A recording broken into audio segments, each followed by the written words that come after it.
ko ang handog, alam ko ho ang tiwalag, yung lingwahe, ika nga. Pero ang tanong, kayo ho ba with the INC pa rin ho?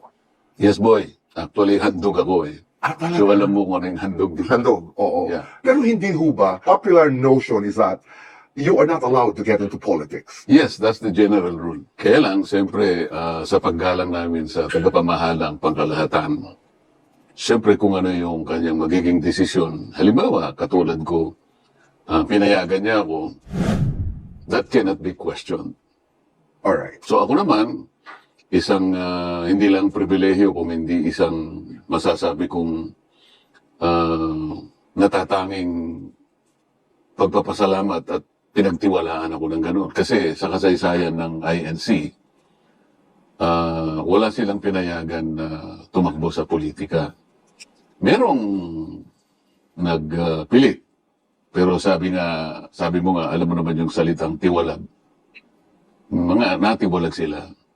Nakakalungkot yun kasi kapag pinilit mo, ayun ay paglabag sa mga tuntunin. Kailangan igalang mo. Absolute kasi ang paggalang sa tagapamahala ng iglesia. Ano ang inyong paboritong Fernando Poe Jr. line sa pelikula? Yung unang pumapasok sa iyong isipan na linyang binitawan ni FPJ?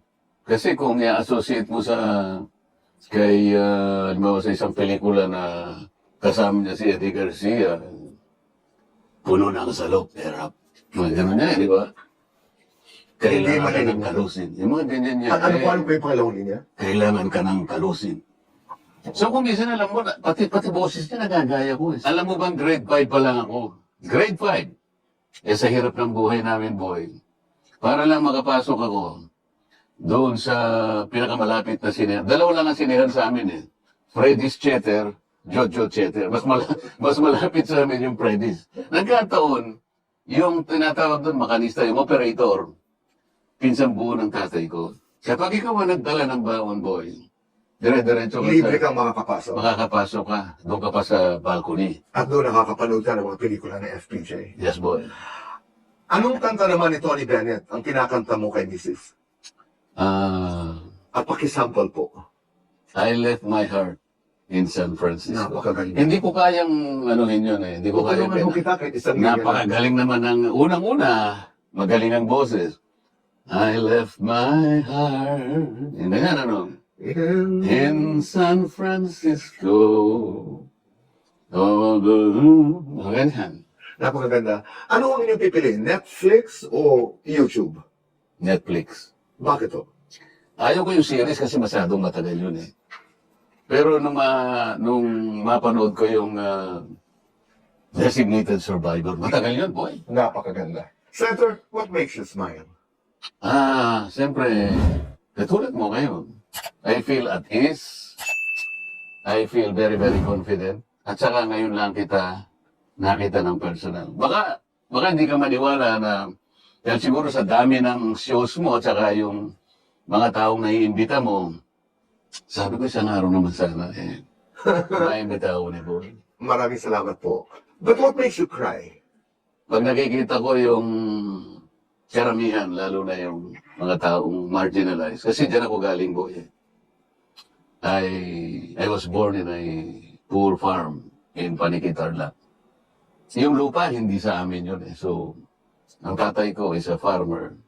So, sa hatian pa lang, sa murang isip ko, Boy, sabi ko, tay, bakit wala na akong nakita sa pinagtrabaho natin? Halimbawa, kasi annual yung harvest, bakit palaging sayad? Kasi ang termino nila sayad. Pagka uno-uno, parang break-even. Kung minsan naman po, ganda ng tubo natin. Ganun kahirap ang kalagayan ng isang mahirap.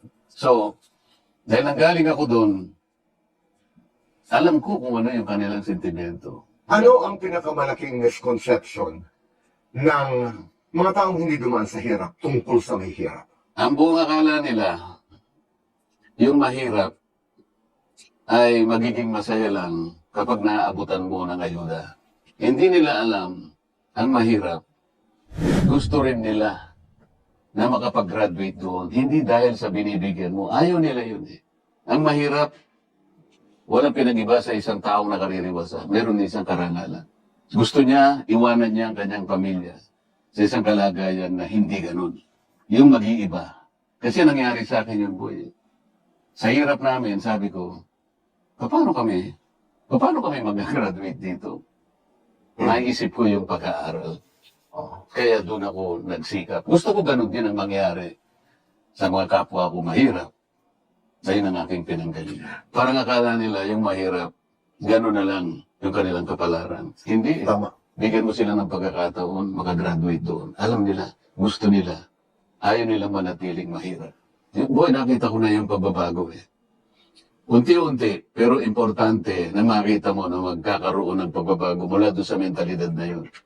Kasi nung nangangampanya ako, ang pinilit kong subject matter ay huwag niyong ipagpapalit yung boto ninyo sa konting subsidy na matatanggap ninyo. Kung gusto niyo, tanggapin niyo dahil pera niyo yun. Pero ang tingnan niyo, pagkatapos niyong tanggapin yan, ay yung magiging kalagayan ng ating bansa. Yung bang iboboto niyo ay isang taong gagawa ng paraan para maiba naman ang inyong kalagayan. Hindi niyo binatawan ang mensahe na yun. Hindi ko binitawan yun. Hanggang sa mga malalaking rally, yun pa rin ang aking subject matter.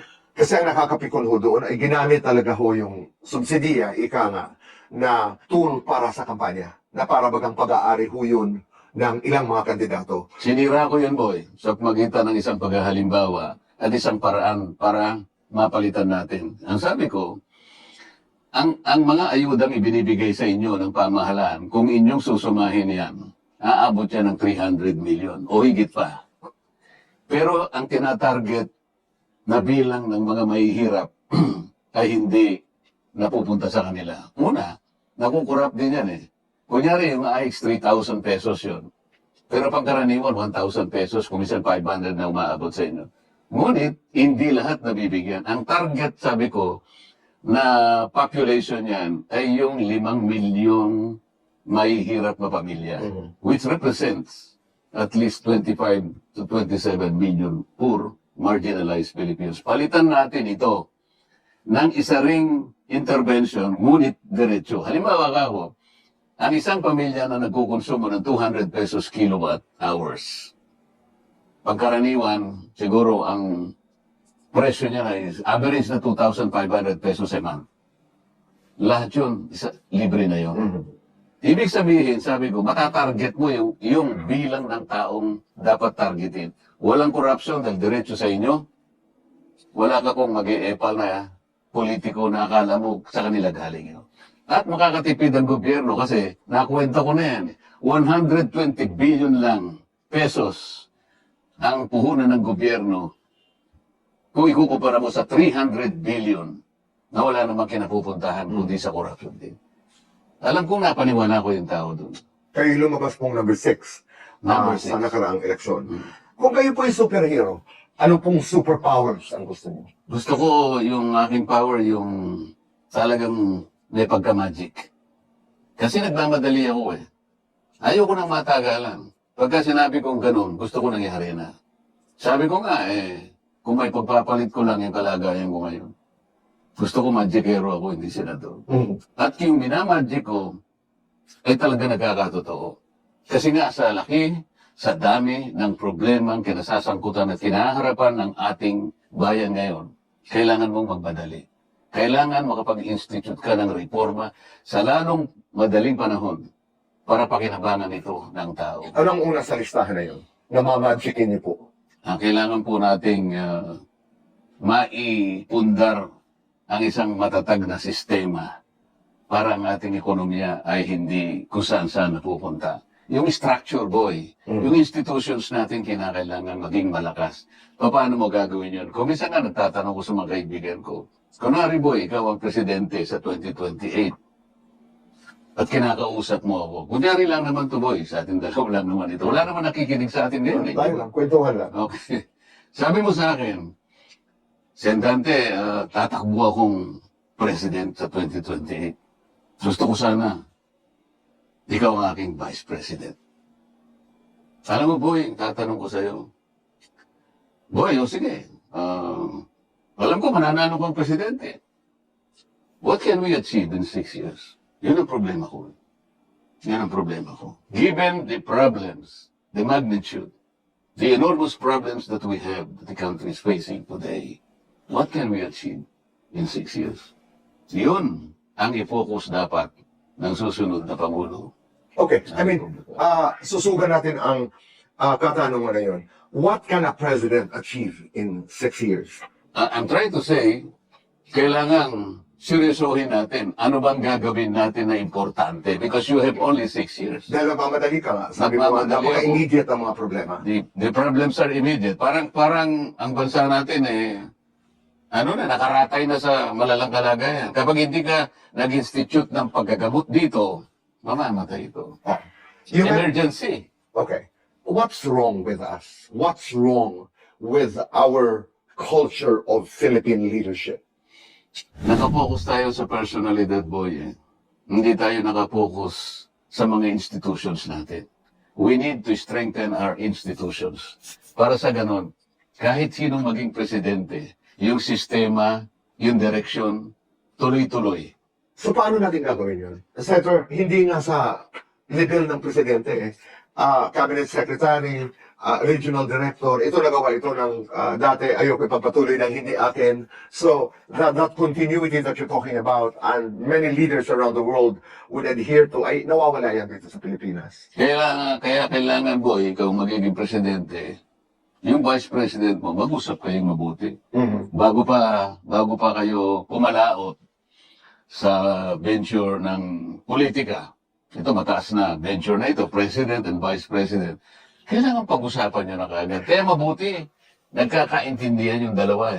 Would you go for that concept, of the American concept of the president and the vice president running as almost one? As opposed to the way we do it here, na pwede kang manalong presidente, ang nananalo ay ibang vice president na galing sa ibang partido. Maganda yun. Kasi, diyan ay natutukoy na yung vice president mo, kakampi mo talaga. At siyempre kailangan mo kakampi ang vice president because sa yung successor mo kung sakasakali, hindi mabuti na yung vice president mo, kalaban mo pa. Kagaya ng mga nangyari sa atin mismo. Napakarami na. Itong nangyayari ngayon is a very classic example where our leaders took the different direction. At malaking epekto nito sa bayan. Ano po ang pinakamalaking misconception tungkol sa inyo? Stricto daw ako. Yung matapang ako. Boy, stricto ako kapag mali ang nakikita ko. Lalo ngayon sa Senado. Kaya akala mo yung parang nakikipag-away ako palagi. Ayoko makipag-away, boy. Lalo na kung tama ang pinag-uusap. Gusto ko mang mangyari magsama-sama tayo. Sino ba ang utak? Sino bang may kagagawa ng paglimas ng gabang bayan? Nung ako ang Blue Ribbon Committee, gusto kong kaagad makuha natin, matukoy, mailantad, maging mapanagot natin lahat ang may kagagawa nito sapagkat pera ng bayan ito. Nung kunin sa akin, ang bungakala ko dahil ang nagsabing kukunin niya, mas magaling siya sa akin, natuwa naman ako. Siyempre, pareho ang direksyon natin Mas lalong maganda kung mas magaling ka sa akin. Dahil ang tinutungo po ito, ngayon mas magaling ka, baka mas madali ang ating gagawin. Ang nangyari kabaligtaran. Kaya, ang ginagawa ko ngayon, nagpapaalala ako, lumilitaw ako ngayon na parang ako yung nakikipag-away. Hindi po Ako issue for issue. Walang ad hominems. Madalas ko naririnig sa iyo in many different words. Nag-iimbestiga tayo, you were chair of the Blue Ribbon Committee, nangyari ang mga nangyari. Pero doon po sa una niyong latag, sino ba talaga ang mastermind ng pandarambong na naganap at patuloy siguro na nagaganap? May kasagutan po yan. Sino ba talaga ang mastermind dito?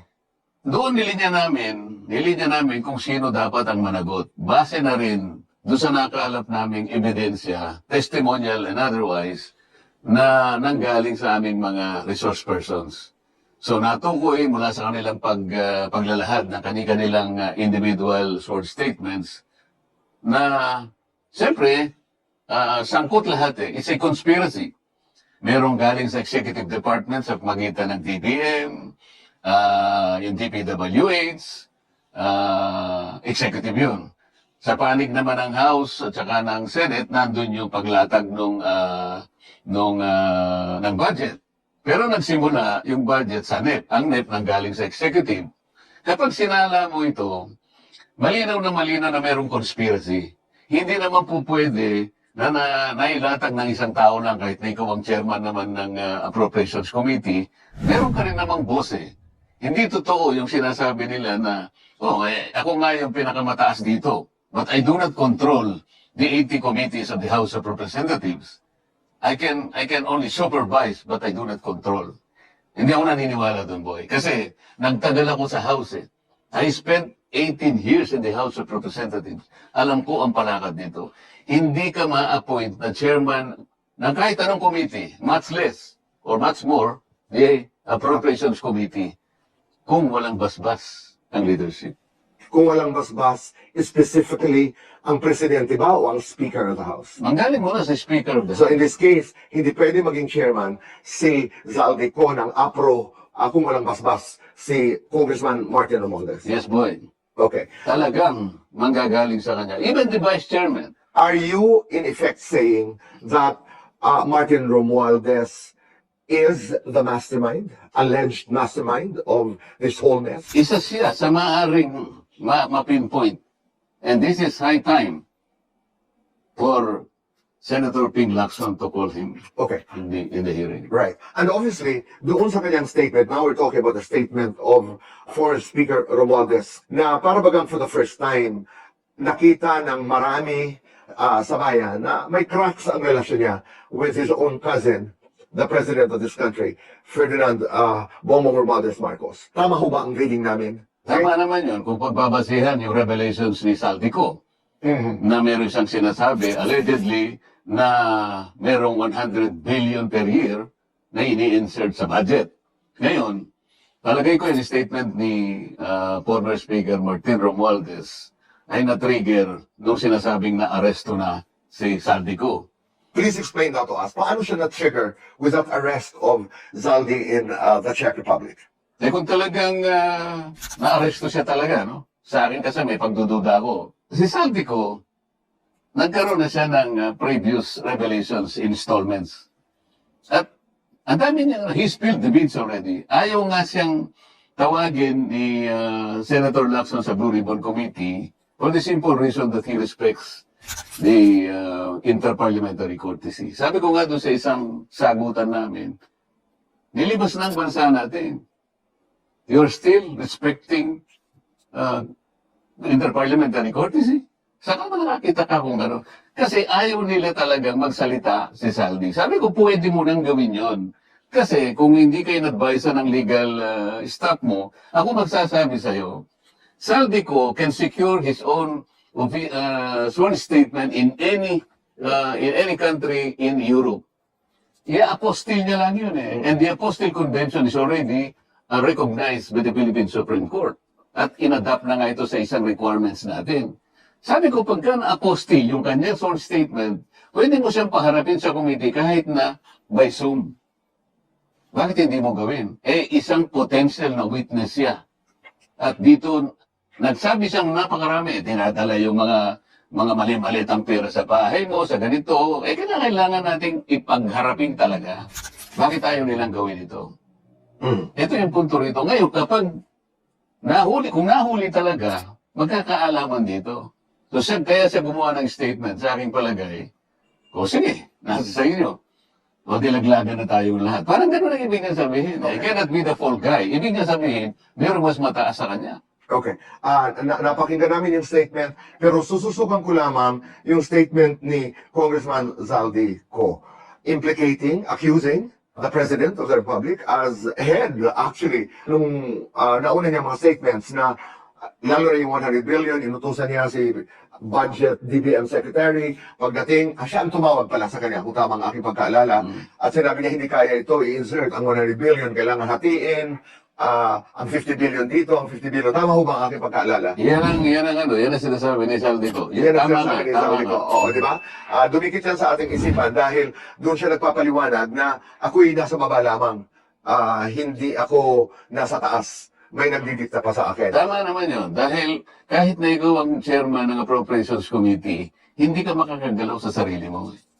Hindi ganun ang system sa House of Representatives. In effect, that Palagi- was what Martin Romualdez also was trying to say, na medyo may collegial decision or hindi lang sila isa. Well, you use the word conspiracy theory, alleged, no?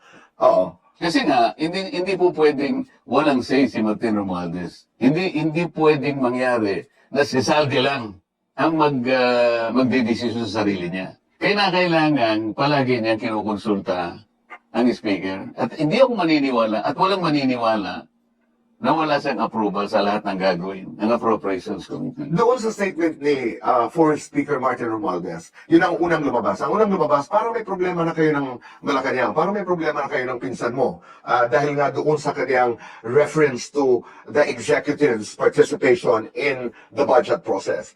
Pangalawa, nagpangalan na, from Chis Escudero to Zaldico, Toby Chanco, pinangalanan niya, at para bagang ang sinasabi niya, I'm not gonna keep quiet anymore. Ano ang reaction niyo doon? Kasi nga, ang tingin ko, kung talagang lalabas na si Saldico will completely spill the beans. Hindi ko alam kung paano nila i-manage yun. Kasi sinasabi niya, 100 billion, allegedly, ang napupunta sa, ang nire-request ng Office of the President every year. O, magsimula na lang tayo ng 2023 hanggang 2025. Sabi niya, maging 2026, meron pa rin eh.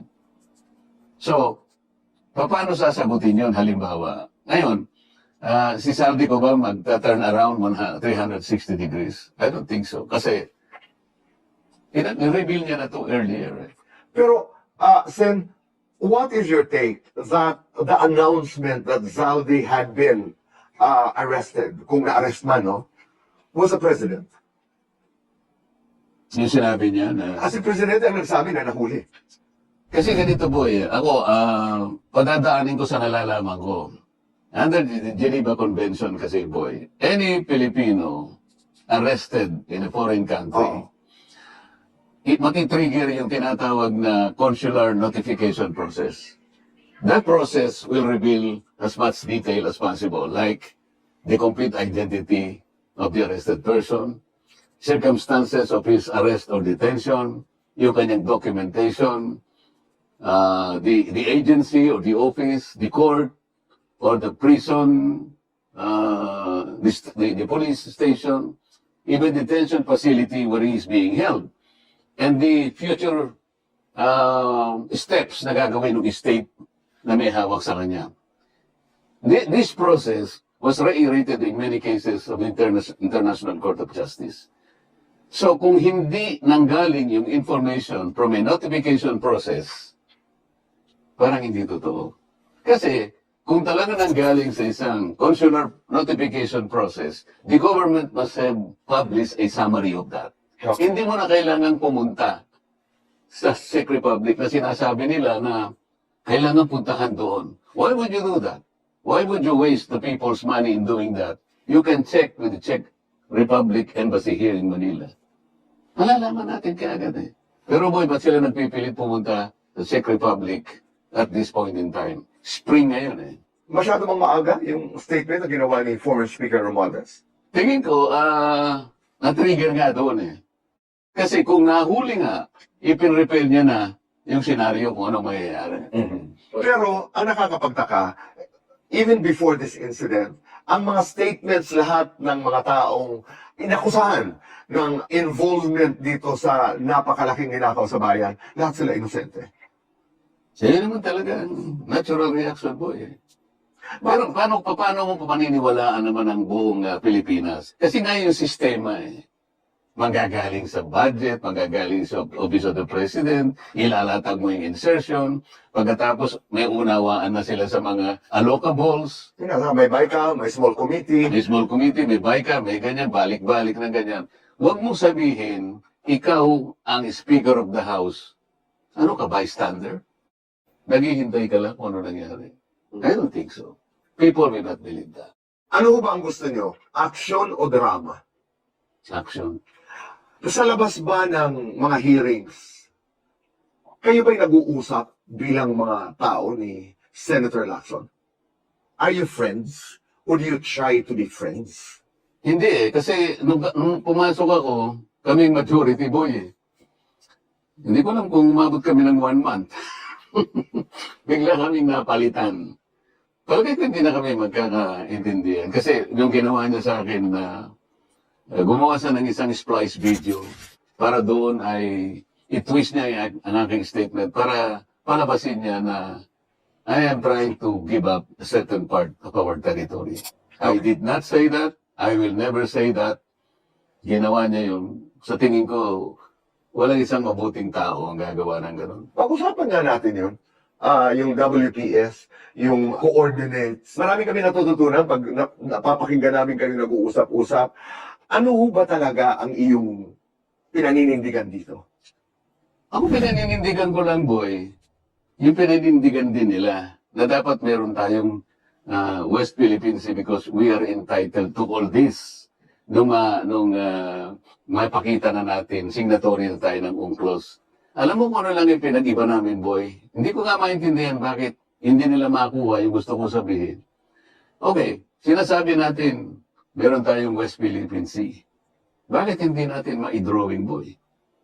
Kasi meron tayong batas, Administrative Order Number 29, inutusan ng NAMRIA at saka yung DFA to produce and publish Philippine maps enclosing the West Philippine Sea and then make a deposit to the office of the UN Secretary General and notify international organizations like IHO